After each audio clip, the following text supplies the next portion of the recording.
Ang kumalat sa mga nakaraang oras ay isang sensitibo at napakahalagang impormasyon ayon sa isang ulat na iniugnay sa Channel 14 na Israel.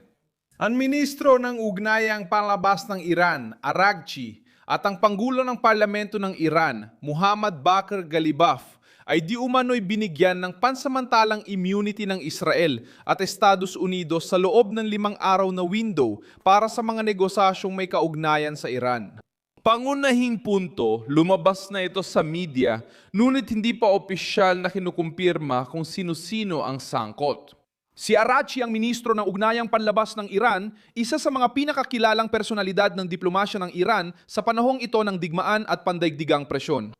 Si Muhammad Bakr Galibaf ay presidente ng parlamento ng Iran at isang makapangyarihang figura sa loob ng estruktura ng kapangyarihan ng rehimen. May nakaraang konektado sa seguridad at mahigpit na linya.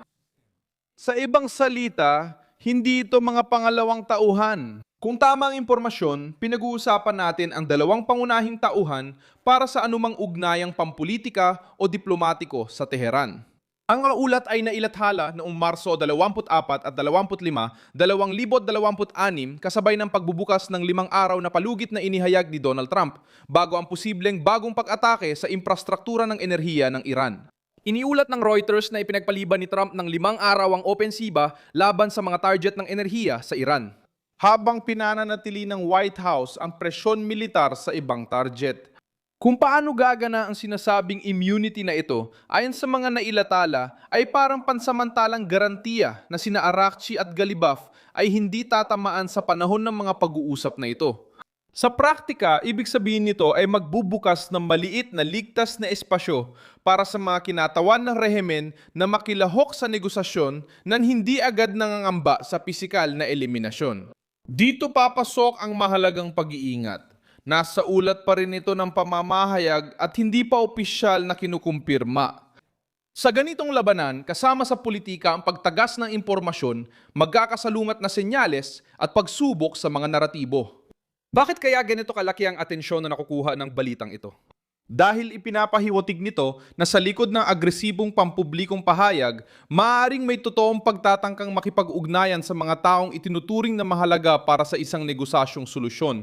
Ayon sa Washington Post, sinabi ni Trump na kausap niya ang mga tamang lider ng Iran, ngunit itinanggi ito ng Tehran sa publiko. Ayon sa Reuters, pinatibay ng Iran ang posisyon nito at tatanggap lang ng usad kung may malalaking konsesyon tulad ng mga garantiya sa seguridad, pagtatapos ng labanan at kabayaran sa pinsala ng digmaan. Malakas ang epekto ng impormasyong ito dahil may pagtatangka at nabanggit si Galibaf bilang posibleng daan ng pakikipag-usap sa Estados Unidos. Ayon sa The Guardian, itinuturing siya ng ilang tagamasid bilang posibleng katuwang sa pag-uusap.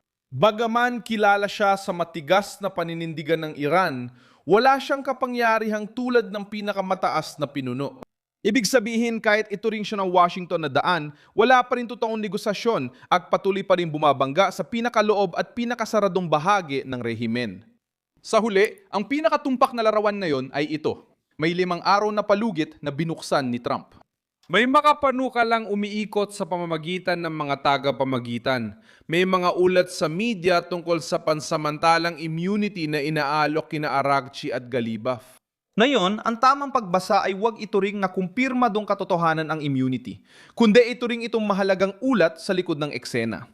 Jornal Manha.